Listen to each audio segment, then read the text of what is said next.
Today we're looking at the difference between a $5, $150, $500, and $1,500 collectible of the Savage Madara Uchiha from Naruto. Well, the obvious difference between all shown today is going to be the price tag. I want to dive in deeper and show you firsthand what makes them so valuable. We're also giving away 2 M&T graded Madara cards. Each will come with a minifig as well. Details on how to win later in the video. Kicking it off, we do have that minifig of Madara made by WM Blocks. See me rolling, they hate it. All together, here is how that looks, and this is an unofficial minifigure, so not made by Lego at all. It does come with a sickle and also that war fan, and putting everything together, it does make them a little bit top heavy. So we do need a stand to bring that together, which it does come with, and here's everything together. I've loved Lego since I was a kid, so this inspired unofficial minifigure is definitely an awesome thing to see as an adult. The pros would be it's affordable, the cons would be there's thousands around the world, and also it's tiny. Next up in the 125 to 150 range is a Surge Studio WCF style statue. Now here's the line of them. This is unfortunately Kakashi's box because I couldn't find Madara's, but I wanted you to see the size of it, and here's the actual statue size itself. On the bottom is where the batteries go, and the statue is made of resin, so it has a quality feel to it. We'll see the custom paint jobs that they do put on here. The wood going all around the bottom, probably from Hashirama or his battle versus him. And up top we have that complete form of Susanoo. Also look at the 4 hands he has going on there. Also comes with 2 swords that 2 of those hands will be wielding. Though the top blue Susanoo part does look like plastic, it's actually transparent resin, which is a higher quality. Now there are 2 of these statues, I'll tell you why in a moment, and the first one will show off the LED so you can see what it looks like on and off. For the Madara statue, it is a WCF style, which means it typically has a bigger head and smaller body, kind of similar to the Chibi style if you're familiar with that. But even though it's small, it's mighty in packing in a ton of details all throughout it, so they don't skimp out there at all. I know some people typically like this style, some don't. Now, I mentioned before I had 2 for a specific reason. It's because there's another statue that goes with it. It's actually a Pikachu cosplay Naruto crossover, whatever you want to call it. It's the style that Surge Studio does. I think the owner of Surge Studios loves Pokemon and Naruto, so it fuses them together to create crazy, cool, or freaky things like this. I've been collecting Surge Studio for a while, so this isn't anything new. They've been doing this for a while now. So the cons for these are they're definitely still smaller, and the style is not something that everybody would love. The pros would be they are very limited and high quality in detail. For the next collectible, we are stepping it up with a $500 price tag made by UTS Studio and comes in a scale of 1/7. Now, because it's a larger scale resin statue, it comes in a bunch of different pieces that come together with things like steel rods and magnets, but as you saw on the bottom, a much more limited statue by nature, gorgeously sculpted though. We can see the clear resin all throughout, tons of different paint colors. That's an LED puck light on the bottom as well. And then on the back is a port for the AC adapter that's gonna power that puck. But because this is the main base, it acts as a hub where all the pieces come together. Here's the first one. They sculpted separately. I'm not sure why they did, but it does attach on there with a magnet. And also we'll have some of the wood jutsu from Hashirama scattered all throughout. One of the main ones you'll recognize over here being the wood dragon. I always love it when statues sprinkle in details like this to kind of help tell a story that clearly Madara is battling Hashirama in the statue, but it doesn't overtake him by having him in there itself. Now the main body for the Susanoo comes in. This is sculpted to be a half body or a waist up Susanoo, but tons of detail sculpted into that clear resin. So really deep cavities in the back where those wings are going to key into as well. And scattered all throughout the body, you'll find these magnets, as I mentioned before, that's going to bring a bunch of different parts together. It is a little bit of an eyesore initially, but once everything does come together, you don't really see them. One of the first pieces we'll install is the shoulder armor, and what I love about the paint job for this is the outer parts is more clear, translucent, while the inner parts does have the paint on there, so it really gives it a feel like it's jumping straight out of the series and brings to life the flow of chakra the way that it is forming around to create it. This piece right here is going to be the sheath for one of the swords that he is drawing and using. So that goes on the back side of this hand. He's kind of holding it in, I believe, what's called a reverse grip. As scary as it may sound or look, thankfully the magnets are super strong for the statue. Now, this is awesome. This is one of the blades he'll be wielding. The hand's already pre-installed on there, but we can see again that translucent around the edges, the center being painted, and here's the other shoulder pad and the other sword as well.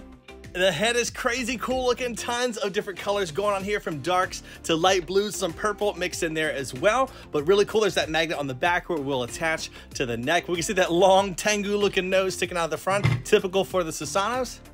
While we're looking at the lower half of Madara, here's the details for the giveaway in this video. Let me know in the comments, what is your favorite form of Susanoo shown in the series? Is it Indra's, Madara, Itachi, Sasuke, Shisui? I don't think there's any more, but let me know below who yours is and I'll select a winner in a few weeks and pin your comments to the top of the video. With the lower half assembled, we'll go up to the torso, and crazy, for this statue, they actually included 2 different versions. And what this piece is gonna be is a bust stand with a separate torso. The secondary one will rest whichever one you don't choose. And here is what they look like. So this is the first one with him with the Mangekyo Sharingan, normal, it's a non-Edo Tensei version.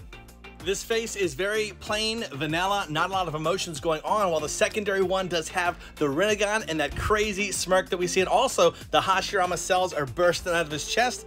Can't really go wrong with either one, but because he's battling Hashirama, the first one makes more sense, but the second one is just cooler with the way that his face is and also the way that the chest is exposed. One thing I'll say about this UTS statue is while it is sturdy, it doesn't feel sturdy with all the different parts they sculpted separately. What's cool with the war fan and also the sickle or scythe is those Susanoo particles that they sculpted on here. I've seen quite a few Madara statues. Nobody's ever done that before, so really does add some character and life to what's going on here. It's a very dynamic statue overall. The pose itself is pretty crazy too, how all these weapons key in, and if it wasn't enough, they do have the chain that connects the two that goes in there. Really tricky to figure out how this does go on there, so I'm gonna do that off camera.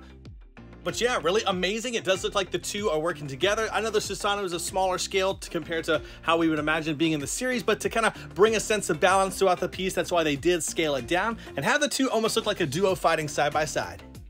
Now don't forget, we do have some LEDs in this statue, so time to dim the lights and see what that looks like. That looks pretty cool overall, how that does bring it even more to life. Now the cons for this statue is it's very expensive, and with so many parts, something could very easily break. As for the pros, it is super high quality, very limited, and you'll be one of the few hundred in the world that actually own this statue. And it's time for Mr. $1,500 by Hex Collectibles. This is a ginormous box. The shipping on the statue alone accounts for about $300 to $400 of the overall cost. While that does suck, let's see what's inside to see if it accounts for the remaining $1,100. Initially, you're greeted by this giant black envelope. The first thing you'll find is an instruction manual. I love this, so people who are newer to collecting can very easily put things together. The second is a certificate of authenticity proving it is authentic. And the coolest thing they gave anyone who purchased is this 2D artwork of the concept that brought this to life. Now, really cool, something you could easily frame on the wall.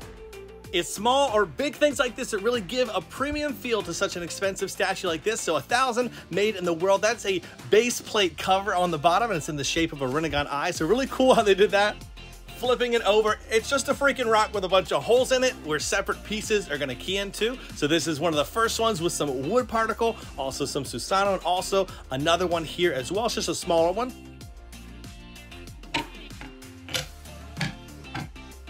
Now it doesn't look like a basic rock, so this is a wooden platform that Madara will be standing on, keys into the statue with that piece there, and then Madara's foot will peg into right there. And then we have one last accessory piece. Though we just put this on the statue, we are gonna have to take it off in order to showcase the large, giant body for the Susanoo. This bad boy is heavy, and just like UTS's, there's tons of magnets sculpted all throughout where all the separate pieces will fit into eventually. But this thing alone weighs about like 15 pounds. The statue overall is going to be around the 75 to 80 pound marker. So not a lightweight, and not one you want to move all together. You're going to disassemble it and reassemble it if you do move it, but crazy epic looking with the waist up Susanoo, again, just like we saw with UTS. And here's the first hand and wing with the largest magnet I've ever seen on a statue. I've never seen one that large before. And here's the hand, which is going to be gripping a sheath or sword, depends on which hand. Talk about scary though, something this large being held on by one singular magic. I'm gonna have faith that everything is gonna stay together perfectly fine. And then we have the bottom part of one of the swords here. I love how, I believe it's called the hilt, has the fiery bits on the edges, so it doesn't look like an actual physical sword, but that it is flowing and alive. Here is the sheath that's gonna magnetize onto the bottom of that, but very long and very realistic looking. It's an actual sword if I was to hold it up.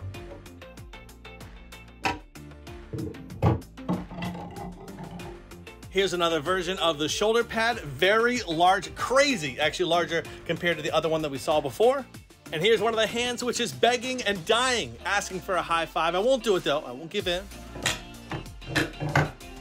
And the huge and glorious head sculpt for this is what, like 2 or 3 times the size of the one we saw before. These little hair piece or tassels were sculpted separately as well, but most of the color here is mainly just blue, so it doesn't have as much like purples, darks, and light blues as we saw previously. Here's the full-size sword he'll be holding. This is legit the size of a short sword in real life.